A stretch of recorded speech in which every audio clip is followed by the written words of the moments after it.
दोस्तों, आज की कहानी है। अचानक घर पहुंचे बेटे ने अपनी पत्नी को हाथ में प्रेस लेकर अपनी माँ को जलाते देखा तो पत्नी का किया ऐसा बुरा हाल। सुबह के 8 बजे थे और संतोषी जी और उनका बेटा मोहन और बहू मीनाक्षी घर में बैठे हुए थे।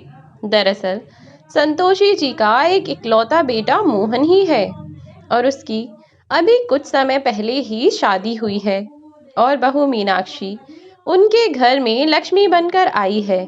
सवेरे सवेरे तीनों लोग घर में बैठकर चाय पी रहे थे कि तभी मोहन अपनी पत्नी मीनाक्षी से बोला, अच्छा चलो मीनाक्षी, मैं ऑफिस के लिए जाता हूँ, वैसे भी बहुत देर हो गई है। और इतना कहकर मोहन अपनी पत्नी मीनाक्षी को गले लगाकर वहां से चला गया। पीछे से संतोषी जी ने आवाज लगाई, बेटा मोहन संभाल कर जाना और जल्दी से वापस आ जाना। मोहन ने ना तो उनकी तरफ देखा और ना ही उनसे बात की। अब संतोषी जी मन ही मन सोचने लगी कि आज मोहन को हो क्या गया है। ना तो उसने मुझसे सुबह से कोई बात की है, ना ही मेरी तरफ देखा है, और अब जब मैं इससे जाते वक्त खुद से बोली हूँ तब भी इसने मेरी बात का कोई जवाब नहीं दिया। आखिर माजरा क्या है? हो सकता है कि ऑफिस के किसी काम से परेशान हो और मेरी बात पर ध्यान नहीं दिया हो। शायद मैं ही ज्यादा सोच रही हूँ। संतोषी जी सभी बातें अपने मन में सोच रही थीं। थोड़ी देर बैठने के बाद संतोषी जी अपनी बहू मीनाक्षी से बोली, अच्छा बहू, मैं जरा कीर्तन में होकर आती हूँ, तुम घर का ख्याल रखना। यह कहकर संतोषी जी सोफे से उठी और बाहर की तरफ चल दी कि पीछे से बहू मीनाक्षी दौड़ती हुई आई और संतोषी जी का हाथ पकड़कर मोड़ दिया और बोली, कहाँ जा रही हो? वैसे तो तुम्हारे घुटनों में बहुत दर्द होता है और दूसरों के घर झांकने के लिए तुम्हारे पैर एकदम से ठीक हो जाते हैं। अरे मुझे तो तुझसे शुरू से ऐसे ही बात करनी चाहिए थी। पूरी जिंदगी तो भगवान की तूने सेवा की नहीं, और अब जब तेरा मरने का समय आ रहा है तो तू भगवान की सेवा करने चली है, कीर्तन करने चली है। घर का जब कोई काम बताओ तो मेरा यह दुख रहा है, मेरा वह दुख रहा है। वैसे तो तुम बीमार पड़ी रहती हो, और हाँ, मैं कोई तुम्हारे बाप की नौकरानी नहीं हूँ कि घर का ध्यान रखूंगी। ठीक है ना? अब चुपचाप जाकर मेरे लिए कॉफी बना कर ले आ। संतोषी जी रोती हुई बोली, बहू तू ऐसे बात क्यों कर रही है? और पहले मेरा हाथ छोड़, मुझे बहुत दर्द हो रहा है। तब मीनाक्षी बोली, अच्छा तुझे दर्द भी होता है? चल, तो जितना मैं कहती हूँ उतना चुपचाप से कर जो मैं कह रही हूँ। अगर तूने वह नहीं किया तो तेरा हाथ तो मैं छोड़ने से रही, फिर तो मैं इसको तोड़कर ही मानूंगी। बहू, यह जो तेरा व्यवहार है ना, मुझे कुछ ठीक नहीं लग रहा है। आने दे शाम को मोहन को, मैं उससे तेरे इस सारे व्यवहार के बारे में बता दूंगी कि तुम मेरे साथ आज कैसे बर्ताव कर रही हो। कि मीनाक्षी अपनी सास की बात सुनकर जोर जोर से हंसने लगी और बोली, मोहन वह अब तेरा नहीं रहा, मेरा हो चुका है। समझी बुढ़िया? तो वो तेरी एक भी बात का यकीन नहीं करने वाला। रही बात उसके सुनने की, तो तू उसे चाहे जो भी कह लेना, वह तेरी एक भी नहीं सुनने वाला। समझी ना बुढ़िया तू? मीनाक्षी बोली, और हाँ, मैं भी तो देखूं तू कैसे मोहन से कुछ कहती है। जरा बताकर तो दिखाना, मैं भी तो देखूं कि क्या कहोगी अपने प्यारे बेटे से। बुढ़िया, ज्यादा दिमाग खराब करने की जरूरत नहीं है मेरा। जितना मैं कह रही हूँ चुपचाप उतना कर, वरना तो तेरा हाथ तोड़कर तेरे दूसरे हाथ में दे दूंगी। बता, कहेगी मोहन से? कहती कहती बहू मीनाक्षी संतोषी जी का हाथ और पीछे की तरफ मोड़ते जा रही थी और संतोषी जी दर्द के मारे कराह रही थीं। बेचारी बहू के अत्याचार से बचने के लिए बोल ही उठी, ठीक है बहू, जैसा तू कहती है मैं वैसा ही करूंगी। मैं मोहन से कुछ भी नहीं कहूंगी, बस तू मेरा हाथ छोड़ दे। जरा तो सही कह रही है ना? अब आई ना तेरी अकल ठिकाने। अब जा और जाकर मेरे लिए एक कप कॉफी बना कर ला और फिर उसके बाद से घर की साफ सफाई कर लेना। बेचारी संतोषी जी दुखी मन होकर वहां से अपनी बहू मीनाक्षी के लिए कॉफी बनाने रसोई में चली गईं। लेकिन उनकी आंखों से आंसुओं की बरसात हो रही थी।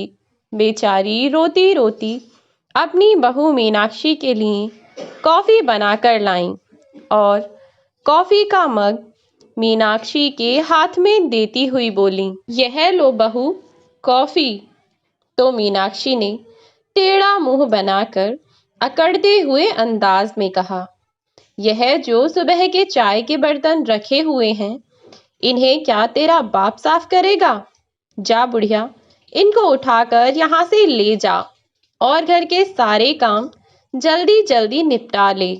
अब बेचारी संतोषी जी ने वहां से चाय के बर्तन उठाए और फिर से रसोई में चली गईं और बर्तन साफ करने लगीं। मन ही मन वह बहुत दुखी थीं। क्या सच है क्या झूठ, जैसे वह समझ ही नहीं पा रही थीं कि आज सुबह उनके बेटे का व्यवहार और फिर अब बहू का व्यवहार उनके प्रति एकदम से इतना बदल कैसे गया। संतोषी जी अपने कुछ समय पहले की बातों को सोचे जा रही थीं, जब उनके बेटे मोहन ने उनकी बहू मीनाक्षी से शादी की थी। कितना खुशहाल परिवार था। मोहन संतोषी जी का इकलौता बेटा था। शुरू शुरू में मीनाक्षी बहुत अच्छे तरीके से रहती थी। संतोषी जी भी उसके सुख दुख का पूरा ध्यान रखती थीं। एक दिन संतोषी जी जब अपनी सहेली के यहाँ कीर्तन में गई हुई थीं, तब मीनाक्षी से कह कर गई थीं कि बेटा घर का ध्यान रखना जरा। मीनाक्षी भी शुरू शुरू में अपने घर के सारे काम निपटाती रहती। न जाने धीरे धीरे उसकी सोच में कैसे परिवर्तन आ गया। एक दिन फिर से जब संतोषी जी कहीं कीर्तन में गई हुई थीं, तो मीनाक्षी घर के काम कर रही थी। अचानक से उसके दिमाग में आया कि यह बुढ़िया खुद तो पूरे दिन महारानी की तरह घूमती रहती है और मैं सारे दिन घर का काम करती रहती हूँ। तब उसने जैसे ही उसकी सास के आने का समय हुआ, कूड़ेदान से निकालकर सारे घर में कचरा कचरा फैला दिया। उधर संतोषी जी कीर्तन खत्म करके अपने घर लौटी तो घर आकर देखा कि सारे घर में कचरा फैला हुआ था। संतोषी जी घर की ऐसी हालत देखकर चौंक गईं और बाहर से ही मीनाक्षी को आवाज लगाती हुई बोली, मीनाक्षी, बेटा मीनाक्षी, कहाँ हो? क्या कर रही हो? और बेटा घर इतना गंदा क्यों पड़ा हुआ है? आवाज लगाती हुई मीनाक्षी को ढूंढते ढूंढते संतोष जी जब मीनाक्षी के कमरे में पहुंची तो मीनाक्षी बेड पर लेटी हुई थी और संतोषी जी के पूछने पर बोली, मम्मी, पता नहीं मैं कुछ काम कर रही थी और मेरा पैर फिसल गया। अब मेरे पैर में बहुत दर्द हो रहा है। और मीनाक्षी जोर जोर से चिल्लाने लगी, लग रहा है शायद मुड़ गया है, मुझसे उठा ही नहीं जा रहा, इसीलिए घर गंदा पड़ा है। तो संतोषी जी बोली, कोई बात नहीं बेटा, और तूने मुझे फोन क्यों नहीं किया? जब तेरे पैर में इतनी चोट लग गई थी तो बताया क्यों नहीं? चल पैर आगे कर, मैं अभी दवाई लगा देती हूँ, तुझे आराम हो जाएगा। संतोषी जी ने मीनाक्षी से कहा और भागकर गईं और एक ट्यूब लाकर मीनाक्षी के पैर पर लगा दिया और बोली, अब तू चुपचाप यहाँ लेट, और आराम कर। घर के सारे काम मैं खुद देख लूंगी और तेरे लिए एक बढ़िया सी चाय बना कर लाती हूँ। तेरे दर्द में कुछ राहत भी मिलेगी। और इतना कहकर संतोषी जी वहां से चली गईं। मीनाक्षी मन ही मन अपनी की गई साजिश पर बहुत खुश हो रही थी। टेढ़ा मुंह करके हंसती हुई मीनाक्षी बोली, चलो, कम से कम अच्छा है। अब के बाद इस घर का सारा काम यह बुढ़िया ही करेगी। मेरी तो कम से कम जान छूटेगी इस घर के काम से, वरना इसे तो रोज का ड्रामा लगा रखा था। इसके यहाँ कीर्तन में जाना है, उसके यहाँ कीर्तन में जाना है। घर का काम सारा तो बहू करे, जैसे बहू न लाई नौकरानी ले आई हो। उधर संतोषी जी बेचारी इस बात से अनजान थीं कि उनकी बहू काम से बचने के लिए पैर में चोट लगने का नाटक कर रही है। इस बुढ़ापे में भी बेचारी संतोषी जी ने जल्दी से घर में साफ सफाई की, बर्तन साफ किए और फिर चाय बनाकर अपनी बहू के लिए लेकर आईं।